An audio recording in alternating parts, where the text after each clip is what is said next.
তরলীকৃত প্রাকৃতিক gas LNG আমদানির ব্যয় মেটাতে বিদ্যুৎ ভর্তুকির বরাদ্দ অর্থ থেকে ২,৪০০ কোটি টাকা স্থানান্তরের সিদ্ধান্ত নিয়েছে সরকার।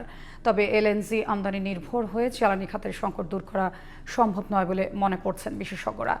নিজস্ব সক্ষমতা বাড়াতে নতুন গ্যাস কূপ অনুসন্ধানে জোর দেওয়ার পরামর্শ তাদের।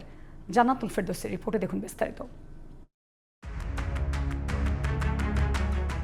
সরবরাহ স্বাভাবিক রাখতে বিদ্যুৎ কেন্দ্রগুলোতে নিরবচ্ছিন্ন গ্যাস সরবরাহে এলএনজি আমদানিতে জোর দিচ্ছে অন্তর্বর্তী সরকার। গেল বছরের তুলনায় বাড়ানো হচ্ছে এলএনজি আমদানি। এ লক্ষ্যে বিদ্যুৎ ভর্তুকি খাত থেকে ২,৪০০ কোটি টাকা সরিয়ে অন্যান্য ভর্তুকি খাতে বরাদ্দে সম্প্রতি সরকারের অর্থ বিভাগে চিঠি দিয়েছে অর্থ মন্ত্রণালয়।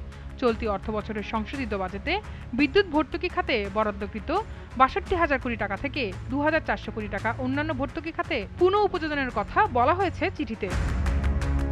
ব্যবসায়ী নেতারা বলছেন, শিল্প খাতে গ্যাস ও বিদ্যুতের দাম বিভিন্ন সময় বাড়ানো হলেও এখনও নিরবচ্ছিন্ন সরবরাহ নিশ্চিত করা যায়নি।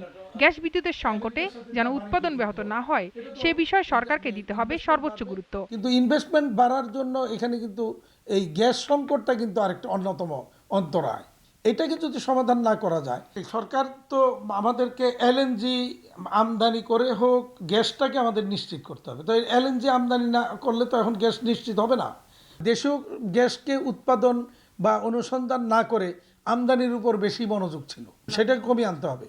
বিশেষজ্ঞদের মতে এলএনজি আমদানি নির্ভর না হয়ে নতুন গ্যাস ক্ষেত্র অনুসন্ধানে সরকারের উদ্যোগ বাড়ানো জরুরি। গ্যাস এক্সপ্লোরেশনের জন্য গ্যাস ডেভেলপমেন্ট ফান্ড রয়েছে এবং সরকার টার্গেট করেছিলেন ২০২৮ সালের ভিতরে ১০০টি নতুন কূপ খনন করবেন।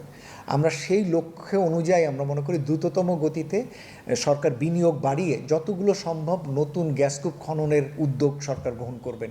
জ্বালানি বিদ্যুৎ খাতে ভর্তুকি কমানোর পরামর্শ দিয়েছেন বিশেষজ্ঞরা। দীর্ঘমেয়াদে এই এলএনজি আমদানির মাধ্যমে গ্যাসের সরবরাহ স্বাভাবিক করা এটি খুব ভালো উপায় হবে। তার কারণ হচ্ছে উচ্চ মূল্যে এলএনজি আমদানি করতে গিয়ে যেমন ভর্তুকি বৃদ্ধি করতে হচ্ছে, আবার বৈদেশিক মুদ্রা ব্যাপকভাবে এলএনজি আমদানির জন্য ব্যবহার করতে হচ্ছে। জান্নাতুল ফেরদৌসী, জিটিভি নিউজ, ঢাকা।